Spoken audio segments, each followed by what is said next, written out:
watch a series of some of the world's most spectacular intentional accidents. The strange, the bizarre, the unexpected. These are the kinds of subjects a man named Robert L. Ripley challenged us to believe it or not.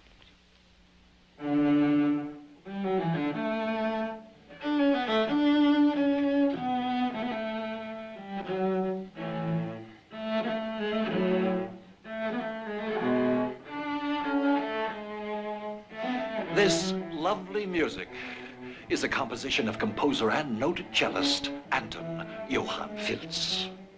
You may not be familiar with his name or this work, the Minuet in A major, which was composed in 1759 in Mannheim, Germany. To his contemporaries, however, Anton Filz was a composer of great promise. A promise that was never fully realized because of a rather peculiar dietary habit. It seems the composer enjoyed the taste of Aranina, Labignata, Argiopode. Spiders. They were his favorite snack food. He claimed they tasted as luscious as strawberries. Well, there's no accounting for taste. But he nibbled on them until the day he died, at the tender age of 27, which is the point.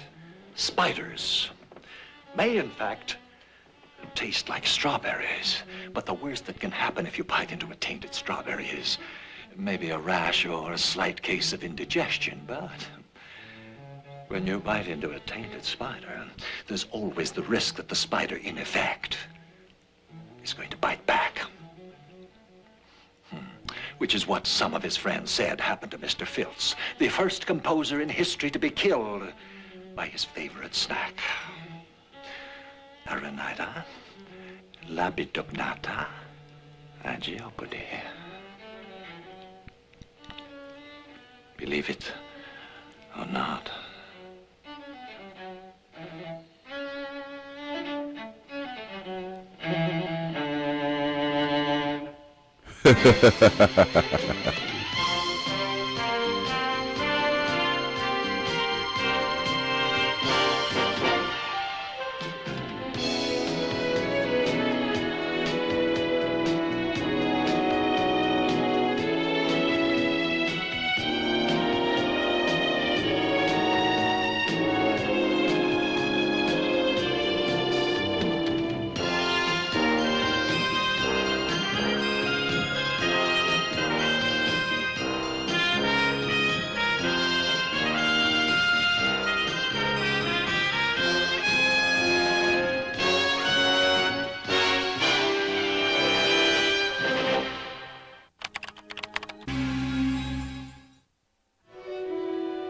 Glass. It's beautiful, but it's also fragile. And in certain situations, that makes it dangerous. This is more than simply a piece of broken glass. It is a lethal missile. Imagine thousands of such jagged daggers falling out of the sky from the windows and mirrored surfaces of high-rise buildings during a hurricane or an earthquake.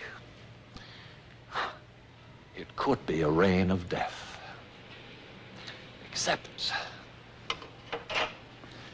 for the safety that a thin sheet of plastic like this provides. It transforms ordinary glass into armored protection.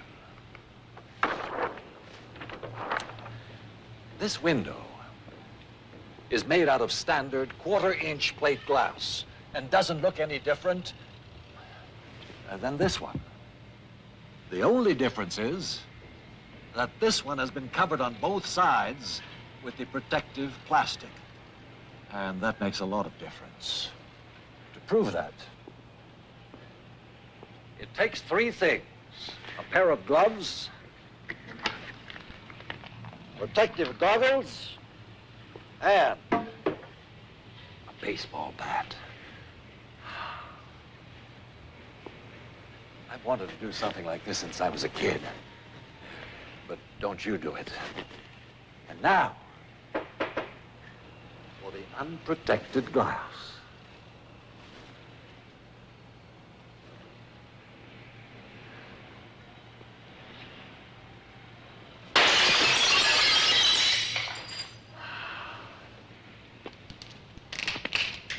Not much left of the window, but a lot of dangerous broken glass on the floor. And now, strike two at the protected glass.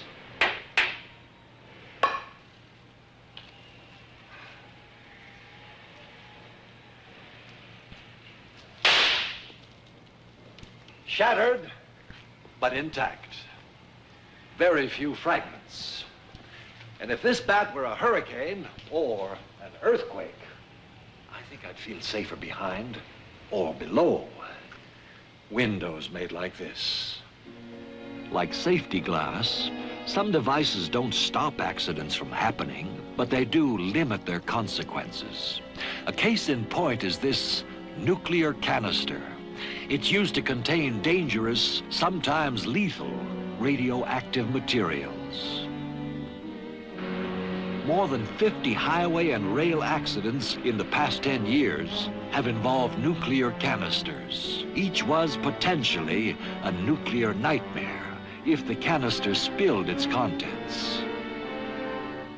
To design a fail-safe canister, engineers use computers to help predict what could happen to it in high-speed collisions. Evolving designs are subject to increasingly severe tests. Prototype canisters are subject to sudden impacts, enveloped in raging fires, and submerged under high pressure. 1/8 scale models are used to stage accidents in miniature.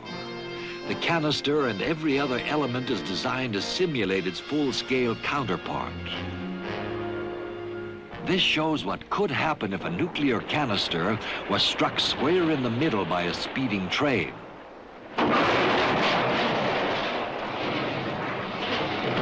The model canister survives intact, but the real test is the real thing. This full-size trailer truck is hurled by a rocket at 60 miles an hour head-on into a concrete obstacle.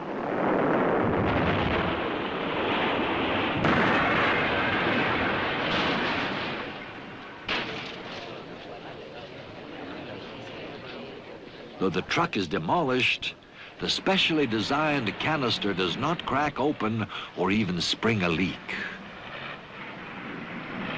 Now, a canister mounted on a railroad car hurtles toward an even more violent rendezvous. Again, the special design of the canister is proven. It remains intact. Perhaps the ultimate scenario for catastrophe, a canister-laden truck stalls on a rail crossing, just as a locomotive approaches at over 80 miles per hour.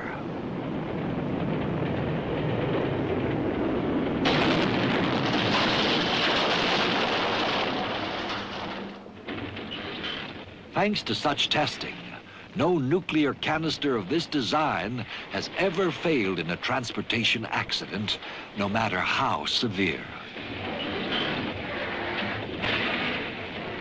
Nuclear canisters may be secure, but research has shown that the fragile human contents of motor vehicles are tragically unprotected.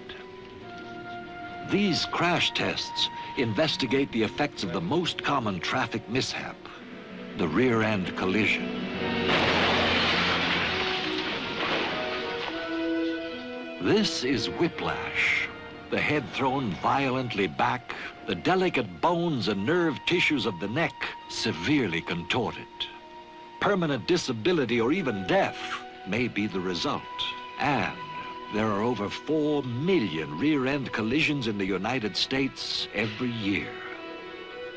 High seatbacks or headrests provide a measure of protection in most cars today, but many remove or tamper with them, and this, combined with the failure to use seat belts, frequently is a fatal mistake. Research in England has shown another terrifying consequence of rear-end collisions. The overhanging end of many trucks can be a deadly guillotine. This is what can happen at just 35 miles per hour.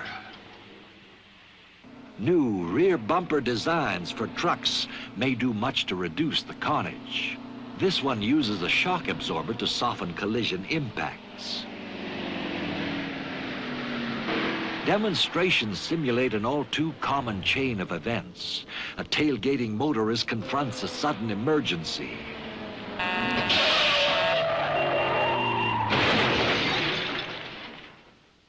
The new bumper helps to absorb the energy of the impact, and damage to the car is limited to sheet metal. But despite such evidence, many trucks on the road today offer no such protection. Every part of the world has its own peculiar dangers. In Holland, up to 40 motorists are killed every year when their cars crash into canals. Dutch safety experts set out to study how these deaths occurred and how they could be prevented. It was found that cars almost always sink straight down.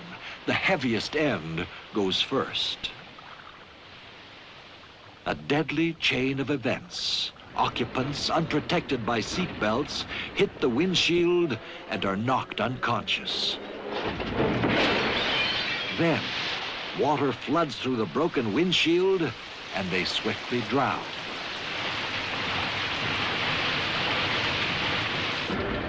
Belted motorists stand a much better chance of survival. Cars often float for a surprisingly long time, 2 minutes or more. This allows ample time for escape.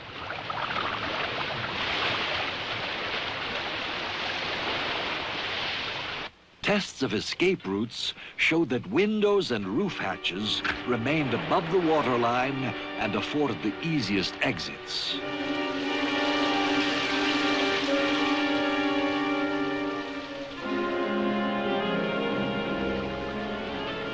Rear hatches also were handy in this emergency, but many couldn't be unlatched from inside.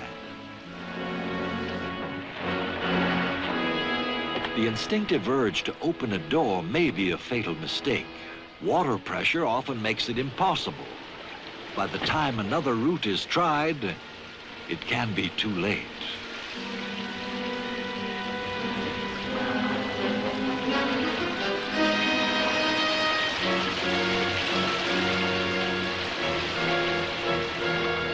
There's little or no air inside after a car sinks. Occupants must get out fast or not at all. Breaking a window is much harder than it might seem, but with water pressure now equalized, the doors may open easily. Above all, research shows that calm, deliberate action is usually successful. Education in these techniques has saved many lives in Holland and serves to reinforce the old adage, be prepared. These are basic items in any emergency survival kit. A flashlight, a candle, or this apparently ordinary tube containing a special chemical. All of them will provide you with light if your electricity ever goes out because of an earthquake, a storm, a power failure. But if you smell gas, fumes that could be ignited by an electrical spark, an open flame, you might want to reach for this when the lights go out. No sparks, no flames, no heat. A safe light to guide you through the dark. Believe it or not.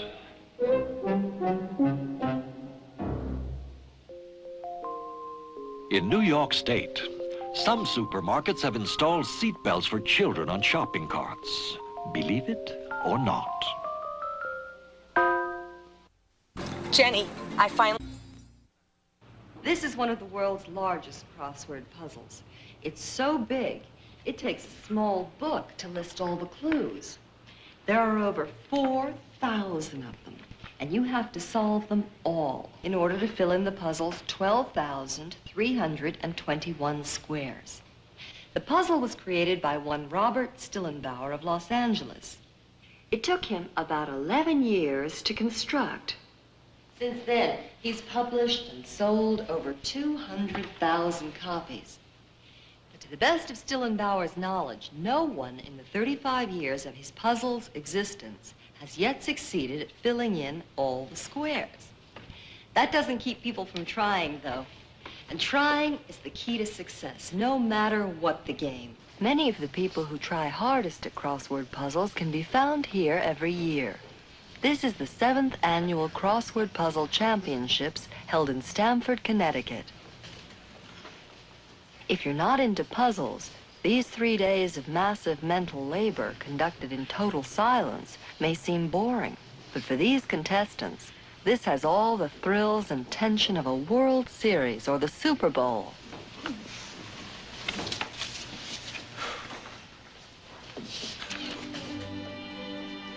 In the end, 150 entrants are narrowed down to 3. Now, with everyone looking over their shoulders, the top puzzle masters match wits in a sudden death playoff. The first to complete 7 puzzles without an error will be the new champion. The puzzles are specially created for this competition, and they're packed with obscure words and diabolical tricks. But in less than an hour, the contestants have almost finished the last one.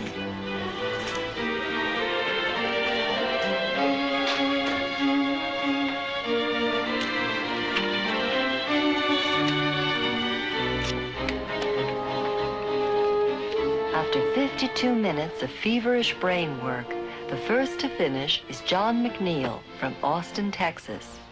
If he's made no errors, he'll win. Okay, the results are, third place, Stanley Newman has 1 error. One down should be IOs, crossing with O's. And the other 2 are correct, which means John McNeil is our new champion. McNeil is now a master enigmatologist.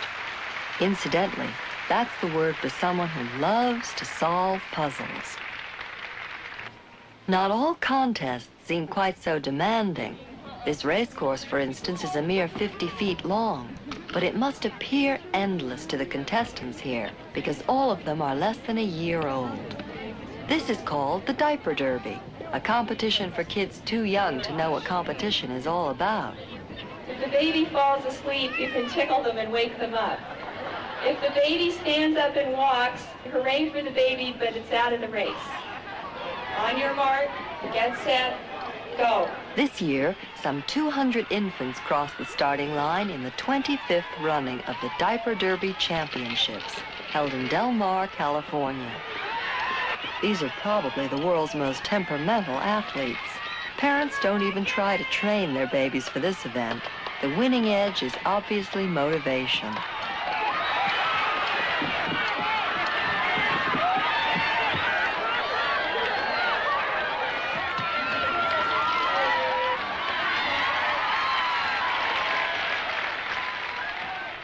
Now, the fastest on all 4s go for the gold in the final heat.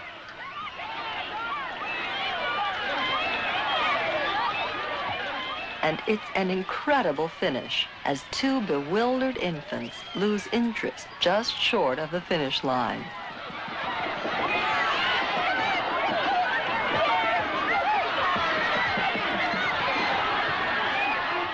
Herbie Russell, champion athlete at the tender age of 12 months. Every year, a strange apparition rises on the shores of Lake Biwa in Japan. This odd structure is a launching pad for would-be birdmen who have designed and built their own planes.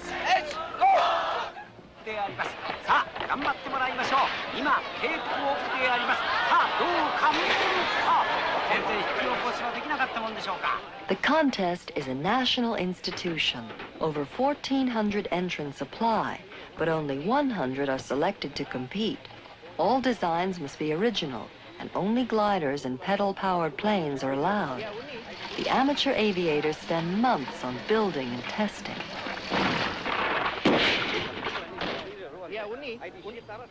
When the contest begins, enthusiasm runs high. The high-spirited crowd cheers on the contestants no matter what their fate. They get a lot of credit merely for trying.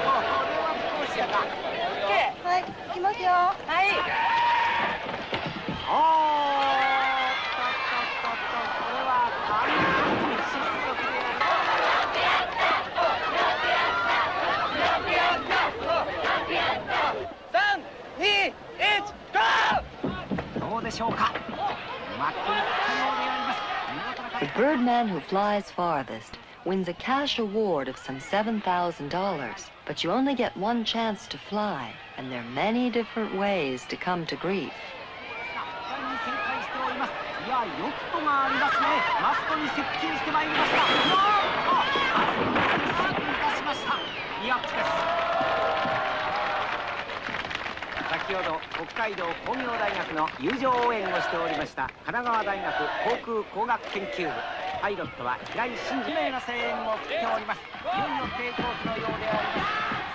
The most successful planes resemble ordinary hang gliders, but each must be an original design, and it takes rare skill to eke out the maximum distance.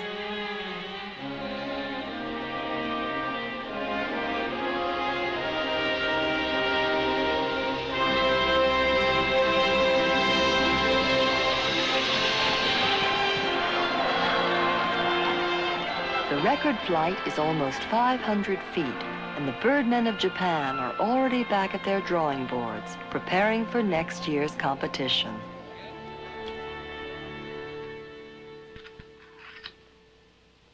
Some games take a little longer than others. This is called the Brahma Pyramid. The object is to move all 64 of these discs from this peg to either one of these pegs, one at a time, without ever putting a larger disc on top of a smaller one. Brahmin priests in India have been playing this game in a temple continuously for over 3,000 years.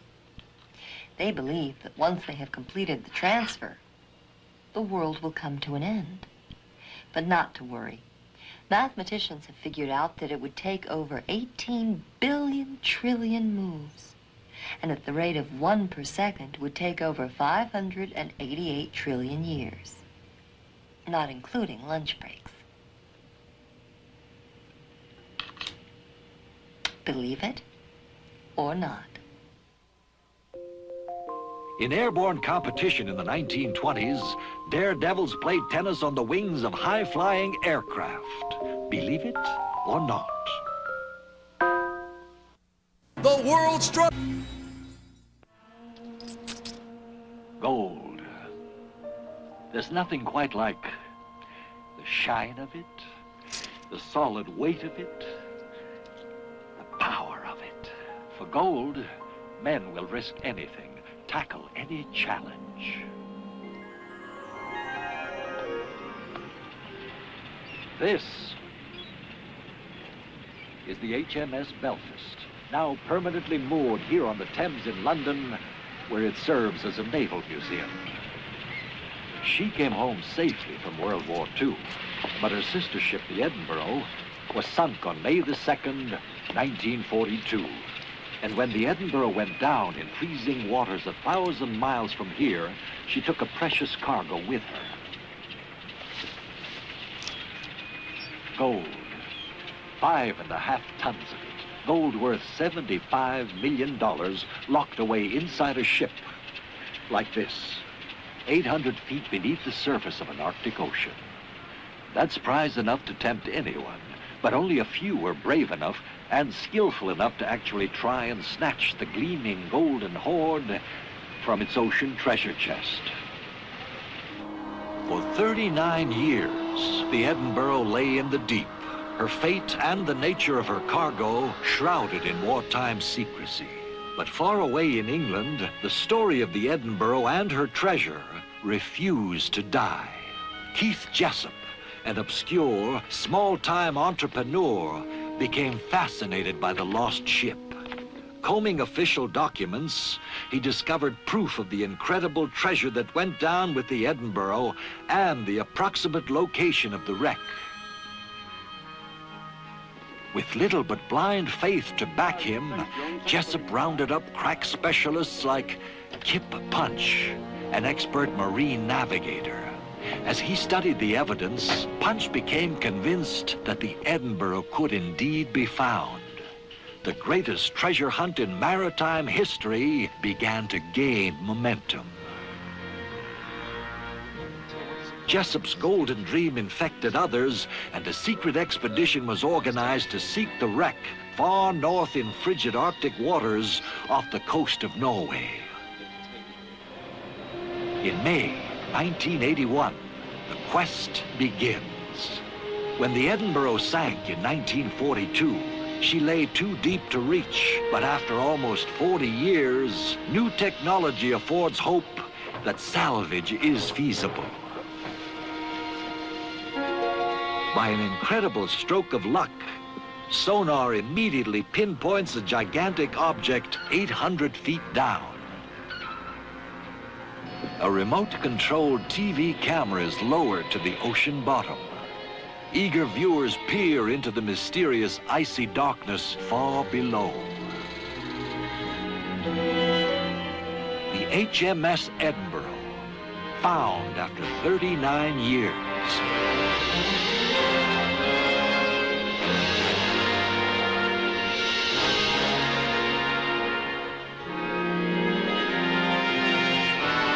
Now, the Edinburgh's identical sister ship, the HMS Belfast, attracts Jessup and his team. Like a gang of bank robbers, they study it with furtive, methodical care.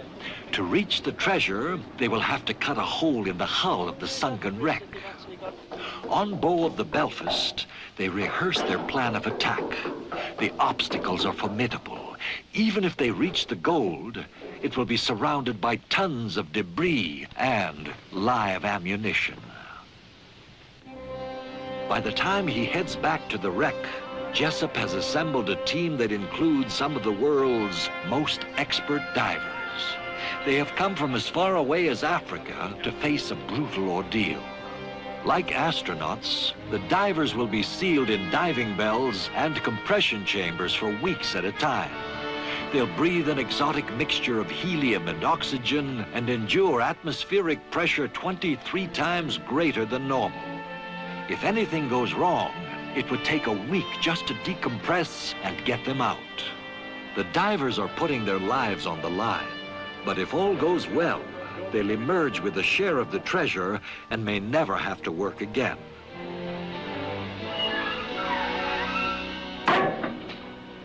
The bell descends. Merely getting down to the Edinburgh takes 20 minutes. Only one diver will venture out of the bell at a time, but work will continue in shifts around the clock as they try to enter the ship and grope their way toward the gold. TV cameras allow the work to be monitored up above. 800 feet down, alone with the sound of the labored breathing, divers are awestruck by the cold, eternal darkness around them and the vast, eerie hulk of the sunken cruiser.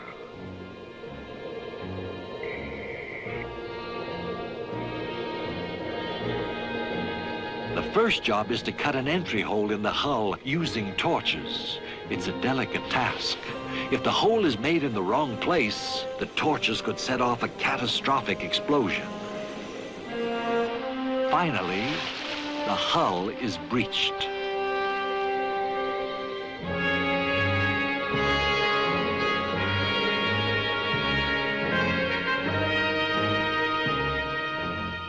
Swimming inside, the divers face a confusing mass of debris which must be laboriously cleared and hoisted out of the way. To the surface come heavy cases, not of gold, but of ammunition. Some of the shells are as dangerous as when they were brand new. Just one mistake in handling them would bring disaster. The work now has dragged on for weeks. The divers are near exhaustion and grim rumors abound. Perhaps they're searching the wrong part of the ship. Perhaps there never was any gold at all.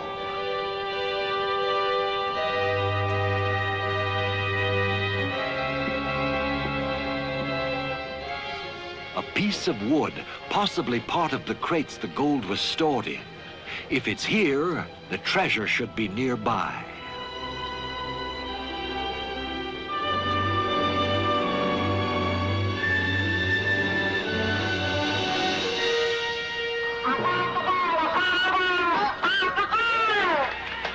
I found the gold. A victorious cry from the deep sends an electrifying thrill through the ship. It's all down below, just as predicted.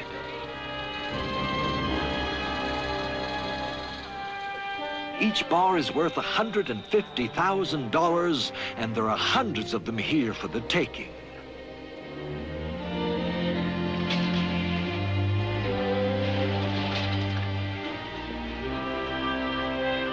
The first bar brought up is given to Keith Jessup. Once he was all alone with this dream. Now he is free to flaunt its dazzling reality.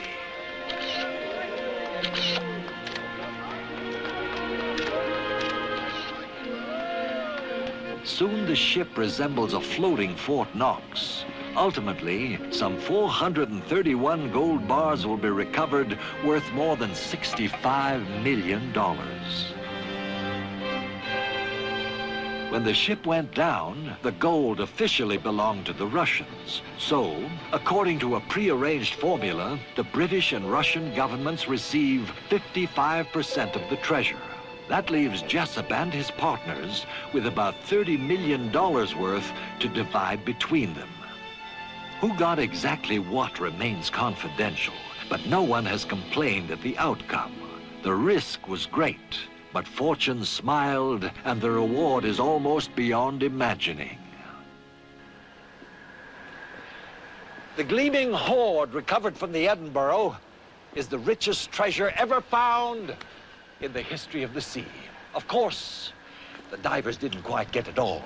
They had to leave a little behind, and maybe someday that'll bring another team to the sunken cruiser. But on the other hand, there's only a mere 5 million or so still lying around down there.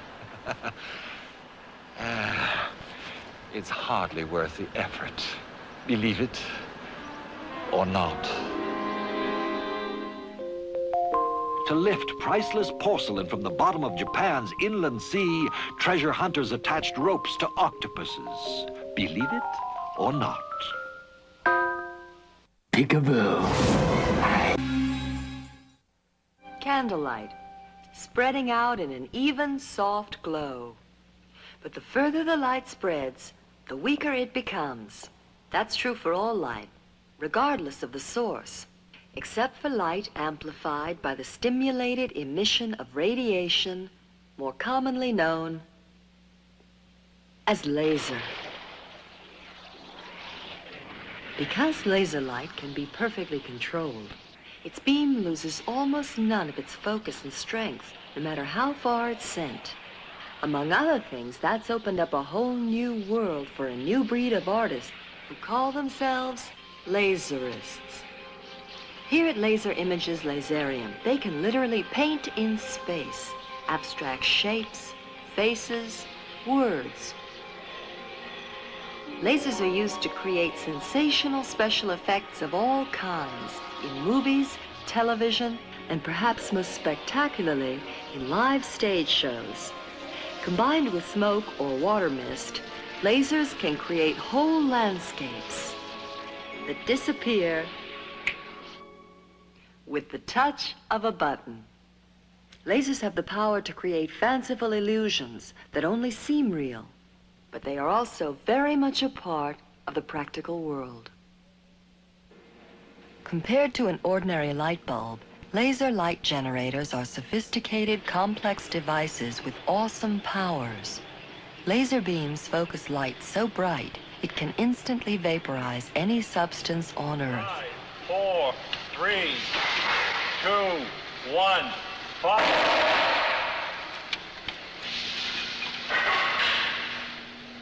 The ray gun of science fiction is now a reality.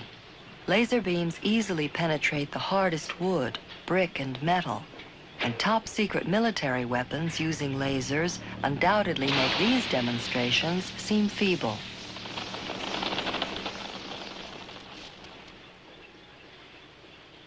But the biggest impact of the laser today is constructive. It's so useful and promising, it's been called the ray of hope. Applied in industry and controlled by computer-guided robots, laser beams are cutting tools with astounding abilities. This laser knife never needs sharpening and cuts complex designs even on curved metal surfaces. Already, the laser is revolutionizing printing and etching. Here, as if by magic, an invisible laser beam is burning an image on a sheet of stainless steel.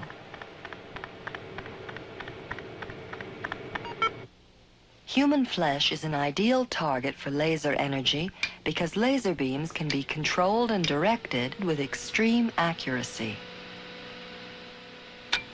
In medicine, laser scalpels are used to cut, cauterize, and even vaporize human tissues. The focused laser creates a 5,600-degree hotspot. Here, it's used to remove a wart, swiftly and painlessly.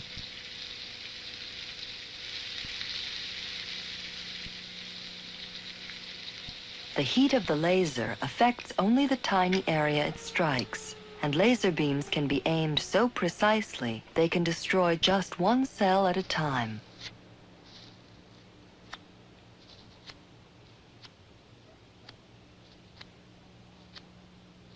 Cosmetic disfigurements like birthmarks and tattoos can be swiftly removed by lasers.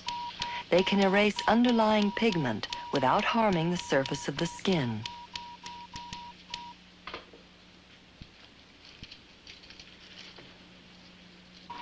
In open-heart surgery, lasers are being used to vaporize the fatty deposits that cause heart disease and heart attacks. Soon, laser-conducting fibers may reach the heart via small incisions in the arm or leg, making major surgery unnecessary. By controlling their frequency, laser scalpels may be tuned to destroy diseased cells while leaving healthy ones intact. Here, a laser removes the cancerous growth on the tongue. The laser's heat instantly cauterizes the incision, so there's no bleeding. Laser beams form the straightest lines we know of in all the universe, so they can be used to detect even infinitesimal curves and deviations. This machine uses a laser beam to measure the tiny amount of bridge bends when crossed by a train.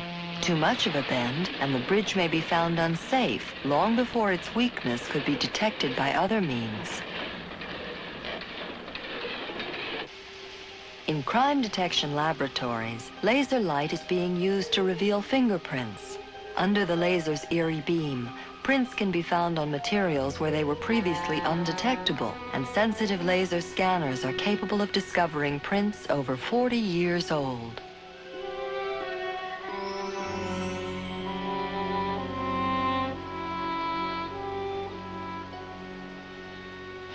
In the future, pilots may be trained in flight simulators created with lasers. Flying a helicopter at low altitude is a skill lasers may soon help to teach. A laser scans a 3D model of a landscape. With a flying spot of light, it captures the scene from every angle and point of view.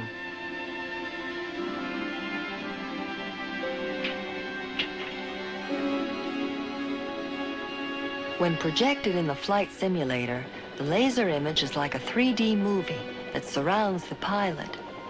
As he moves the controls, his viewpoint changes accordingly, an uncanny recreation of the real experience.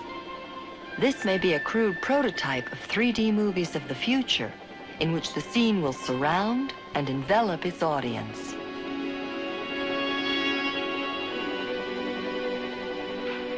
Scientists agree that the laser age is just beginning, with many new wonders to come. For instance, they've measured the distance from the Earth to the Moon to the nearest foot, using a laser beam reflected off a mirror astronauts left behind on the Moon for this purpose. A beam of laser light hurled through space to the Moon, where it bounces off a 3-foot-wide mirror and returns again to Earth.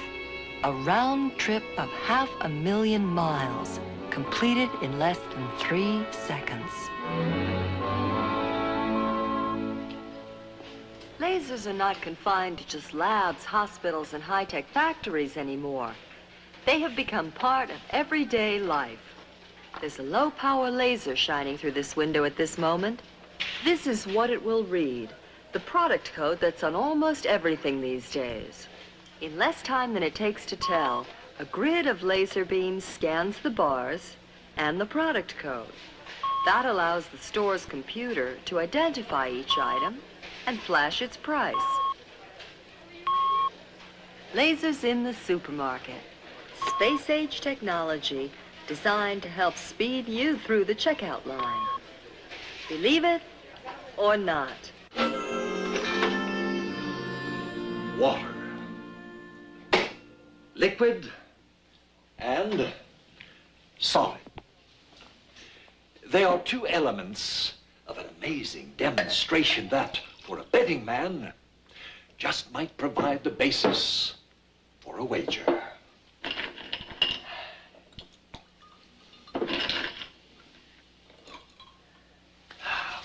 The bet would be this. Take a short length of ordinary thread and make a little loop and place it on or around the ice cube, without touching the ice cube with your hand, of course, and lift the ice out of the water with the thread. Impossible? Well, that's what makes it a winning wager. I'd bet the house, the car, and the calico cat on the front porch that I can do it. First, a few grains of salt.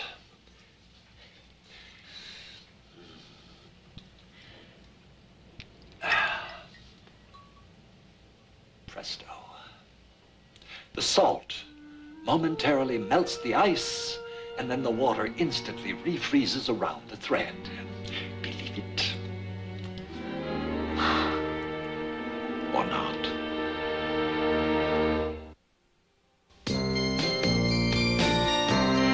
Your weekend of wonder begins tonight with 4 hours of terrifying tales. First, a legendary creature from the very depths of the swamp finds its way to the streets of the Windy City on Kolchak the Night Stalker. Then the search for a missing person leads a New York City detective into the bizarre world of the occult. Robert De Niro stars in Angel Heart, and an antique pendant turns fantasies into realities if you play by its rules. On Friday the 13th, the series. Prepare for the scares. Enter the dimension of darkness. Tonight, beginning at 7 p.m. Eastern. Now, Mysteries, Magic, and Miracles. Sci-Fi Channel next.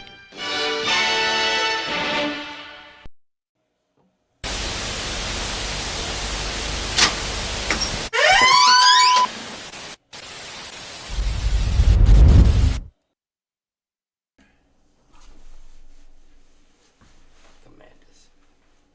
Redskins. Yeah.